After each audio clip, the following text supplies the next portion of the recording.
Vi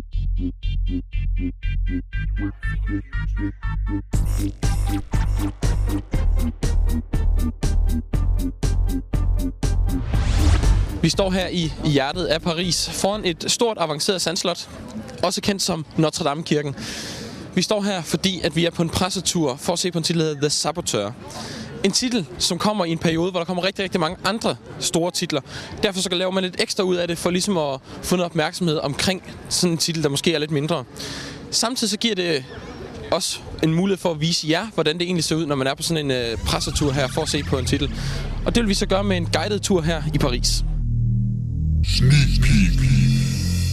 Jeg har fanget Tom Friend, som er lead designer på spillet, for lige måske være lidt kritisk til, at vi nu igen skal tilbage til 2. verdenskrig. So Tom, yes. Second World War, once again. Why? You know, the story that really inspired our game is it was about not your typical soldier story. It was about, you know, more of a very personal kind of story about this guy that was a race car driver, became a saboteur, and we're like, that's cool. So we just wanted to change kind of the feeling in the typical World War II game. And when you see our game, the black and white and the kind of big over-the-top action, it's more akin to like an Indiana Jones movie than a Saving Private Ryan movie. So it is something kind of fresh, but with this amazing war as a backdrop inside this amazing city. But why Paris? Well, actually, because that's another thing that was actually inspired by the real story. The real guy, William Grover Williams, that drove for the Bugatti team, he lived in Paris, and he fled the country and then was reinserted back into Paris after becoming working with the British SOE and becoming a saboteur. And so it's a really amazing city, and it hasn't really been done in an open world type action game. It's, you know, been very touched very little in a video game world, and so it's beautiful. Has a lot of history, has a lot of really interesting locations that we could use for really great gameplay moments. Proper documentation will be severely punished.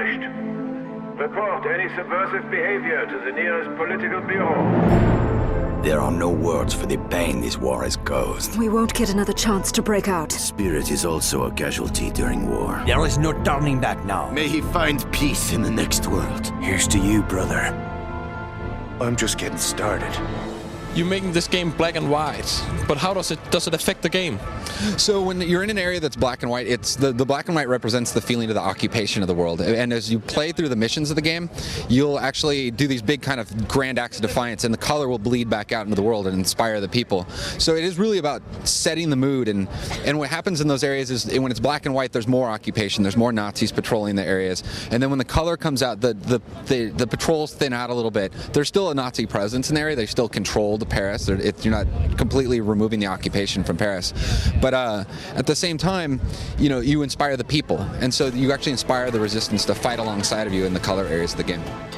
By the time you finish the game, there's a couple spots where we actually turn the will to fight back in the other direction, and like when the resistance loses a fight in a couple key spots in the story, the areas will go black and white. And it's not like a micromanaging thing, like a gang wars type thing. It's really, everything's so story centric in our game that, you know, but what you do later in the game, when you can climb up the top of the Eiffel Tower and look down across the world, and you can actually see your progress that you've made actually impacting the occupation.